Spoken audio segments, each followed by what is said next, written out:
اب سوچئے کہ اتنی مضبوط چیز قدرت نے عزاداری کو کیوں بنایا، اور کسی نبی کی ایسی یادگار کیوں نہیں قائم ہو سکی؟ اس لیے کہ امت کسی کی اس قابل ہی نہیں تھی،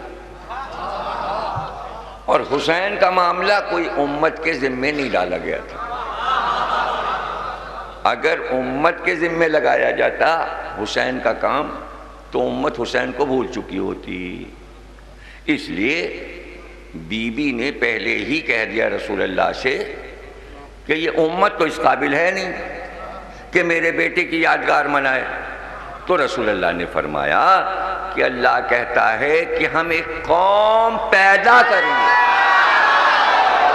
جو کبھی حسین کو نہیں بھولے گی۔ ہر نبی کی قوم نبی کو بھول گئی، حسین کی قوم حسین کو بھول۔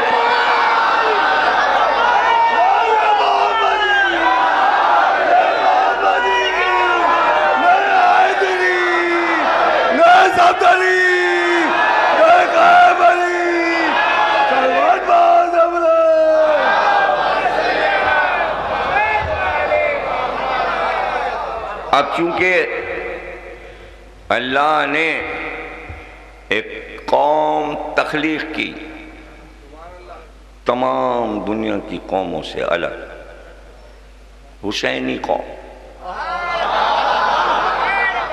اور اس قوم میں یہ شرط نہیں ہے کہ صرف مسلم ہوں،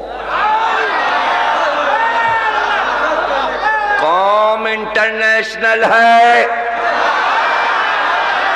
نہ عرب میں محدود ہے، نہ عراق میں، نہ ایران میں، ایک جگہ نہیں ہے۔ جو چاہے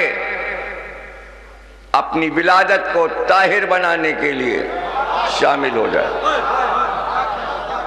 اس سے یہ نہیں پوچھا جائے گا کلمہ پڑھ کے آئے ہو، یہ پوچھا جائے گا نماز یاد ہے، روزے کتنے رکھے، حج کو گئے تھے؟ نہیں، کسی کو حق ہی نہیں پوچھنے کا، اس لیے کہ کوئی پتہ لگا ہی نہیں سکتا کب کون کہاں آ کے بیٹھ گئے۔ آپ اس کی عقیدت کا پتہ ہی نہیں لگا سکتے، چونکہ ایک ایسی پاکیزہ اور طاہر قوم کا وعدہ اللہ نے کیا تھا حسین کی یاد منانے کے لیے کہ ایک آرگنائز قوم ہوگی۔ اس لیے اللہ کو معلوم ہے کہ یہ مشن کتنا ضروری ہے اور قوم کو بنایا جائے۔ آدم کی قوم قیامت تک آدم کو بھولی رہے گی، نوح کی اولاد نوح کو بھولی رہے گی، ابراہیم کی اولاد ابراہیم کو بھولی رہے گی، موسیٰ کے ماننے والے موسیٰ کو بھولے رہیں گے، عیسیٰ کو ماننے والے عیسیٰ کو بھولا رہیں گے۔